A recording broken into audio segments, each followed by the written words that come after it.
dear students. Today I will discuss 18th century literature in which I will discuss Augustan age and age of sensibility. Before starting my video, please like my video and subscribe my channel. Start करते हैं आज के हमारी video. आज के topic में discuss करूंगी Augustan age को, इस टाइम का हिस्टोरिकल बैकग्राउंड, इस टाइम पर कौन सी पोइट्री लिखी गई, इस टाइम पर प्रोज वर्क कौन सा लिखा गया और इस टाइम पर फेमस प्लेस कौन से लिखे गए। ये सब आज के वीडियो में डिस्कस होने वाला है। स्टार्ट करते हैं आज के हम वीडियो। सबसे पहले अगस्टन एज। अब ये एज स्टार्ट कब हुई? ये स्टार्ट हुई 1700 से 1750 तक के एरा को हम कहते हैं अगस्टन एज, एंड 1750 टू 1798 तक के एरा को हम कहते हैं age of sensibility. Augustan age को हम age of Pope, age of reason भी कहते हैं। इस टाइम का हिस्टोरिकल बैकग्राउंड सबसे पहले हम डिस्कस करते हैं।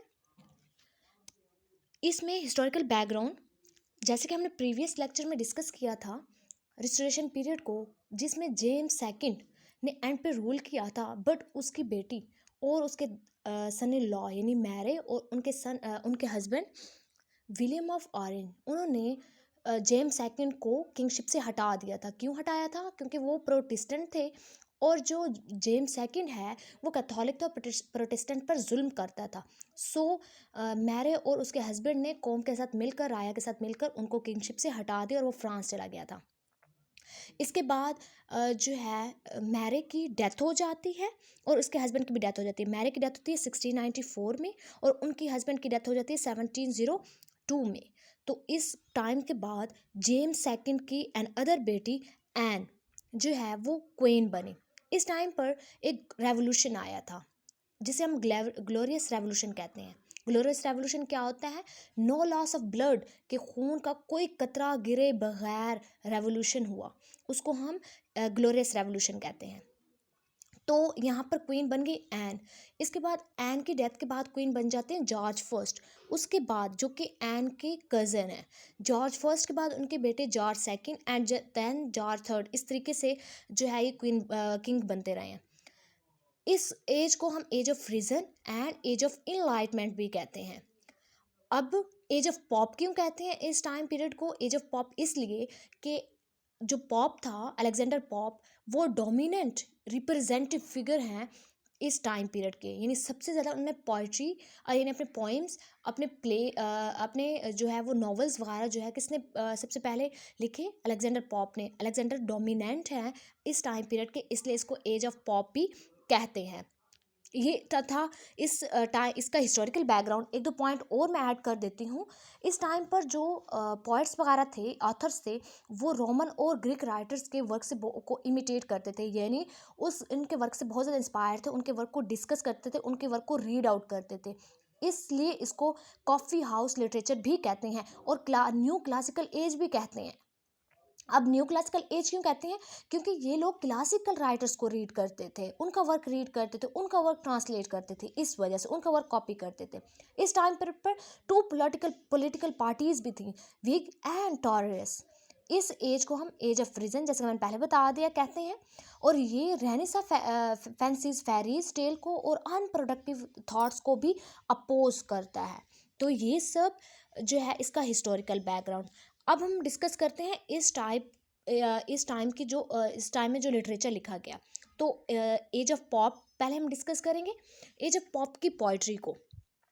एज ऑफ पॉप में उसके पोइट्री में सबसे पहले जो पोइट थे वो थे अलेक्जेंडर पॉप, जिन्होंने ग्रेट वर्क लिखा। इसने इसको as a greatest poet, classical period का ग्रेटेस्ट पोइट कंसीडर किया जाता है। और इसने फेमस वर्क लिखा essay on criticism, the rape of the lock, imitations of Horace and epistle, the essay on man. इस तरह के ग्रेट वर्क लिखे अलेक्जेंडर पॉप ने। इसके अलावा इसने होमर और विल्जस जैसे लोगों के भी, राइटर्स के, क्लासिकल राइटर के वर्क को रीड आउट किया और उसको भी उनने कॉपी किया और इंग्लिश के अंदर ट्रांसलेट भी किया। इस वजह से भी इसको ग्रेट पोइट कहा जाता है। इसके बाद हमारे पास अनदर पॉइंट है इस टाइम के, मैथ्यू प्रीरियर, जिसका टाइम पीरियड चलता है 1664 से 1721 तक। इन्होंने 2 लॉन्ग्स पोएम लिखी, Solomon on the vanity of the world and Alma और the progress of the mind, इस तरह की फेमस पोएम्स लिखी। इसके अलावा इन्होंने हिस्ट्री ऑफ फ्रांस पर भी वर्क किया, ये पोएम भी लिखी, और ये लाइट वर्ड्स लिखता था, और लाइट हार्टेड जेस्टर सिर्फ नहीं था बल्कि ट्रू ह्यूमनिस्ट भी था। इसके बाद हमारे पास हैं इस टाइम पीरियड के एक और जो है ग्रेट पोइट जॉन गे, जिसका टाइम पीरियड चलता है 1685 से 1732 तक। ये जो है ग्रेट मास्टर था विविड डिस्क्रिप्शन का, रूलर सीन्स का। ये अपने वर्क में रूलर सीन्स दिखाता था और टाउन के बारे में भी वर्क करता था, उसको भी अपने वर्क में डिस्क्रिप्ट करता था। इसके अलावा इसके फेमस वर्क है rural sports, trivia, art of walking, streets of London. इस तरह के वर्क्स जॉन गे ने लिखे।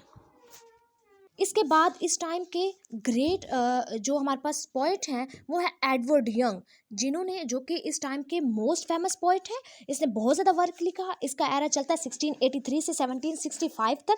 इसके अलावा इसने लिखा यूनिवर्सल पैशन शो के अपने वर्क में। ये ग्रेट स्किलफुल जो है वो आर्टिस्ट भी थे। इसका बेस्ट नोन वर्क है the night thoughts. It's one of the famous work of Edward Young. इसके बाद हमारे पास है इस टाइम पीरियड के ग्रेट पोएट थॉमस पार्नेल, और इन्होंने बहुत ज़्यादा वर्क लिखा, जैसे कि the night piece on death, hymn to the convent, इस तरह के वर्क लिखे। और इसका टाइम पीरियड चलता है 1679 टू 1718 तक।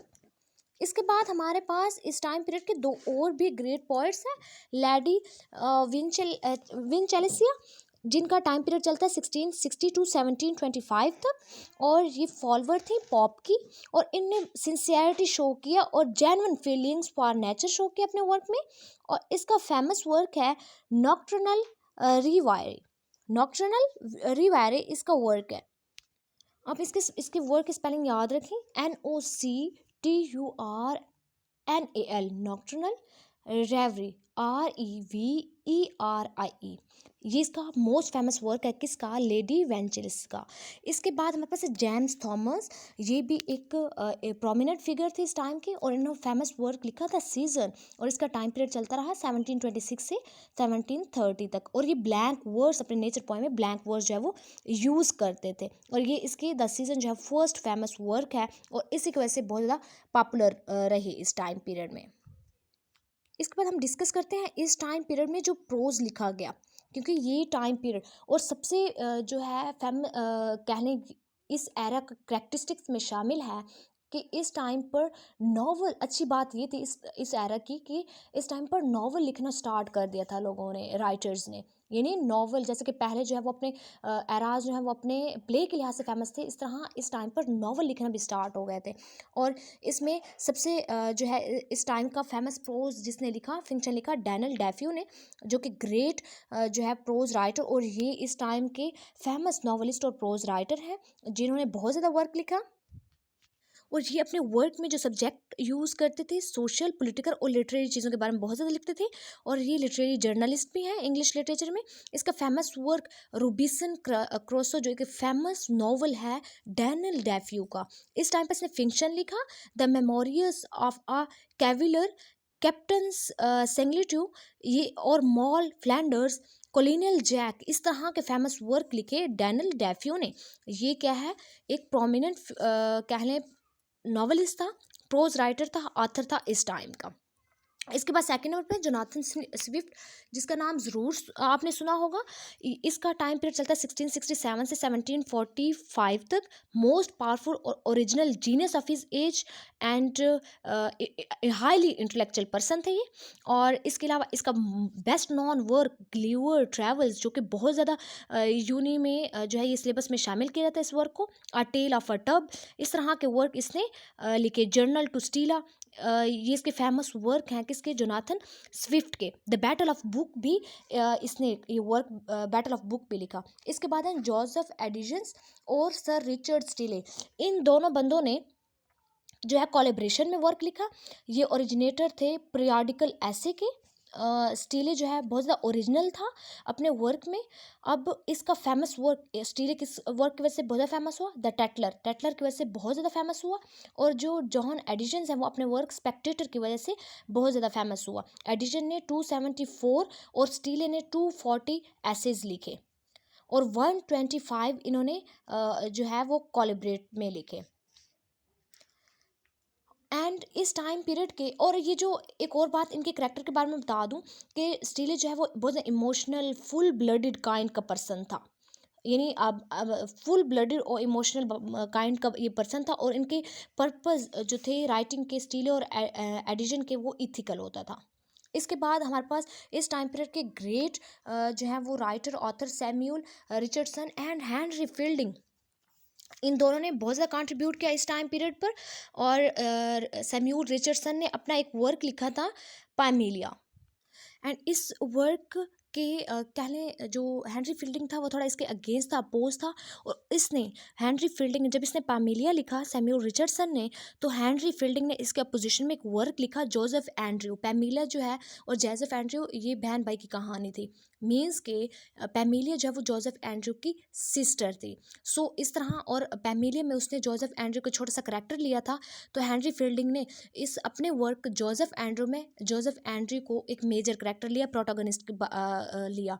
इसके बाद जो सैम्यूल रिचर्डसन है, इसने एक वर्क लिखा क्लैरिसिया, ठीक है, the history of a young lady. Clarissa एक हिस्ट्री ऑफ यंग लेडी की हिस्ट्री है।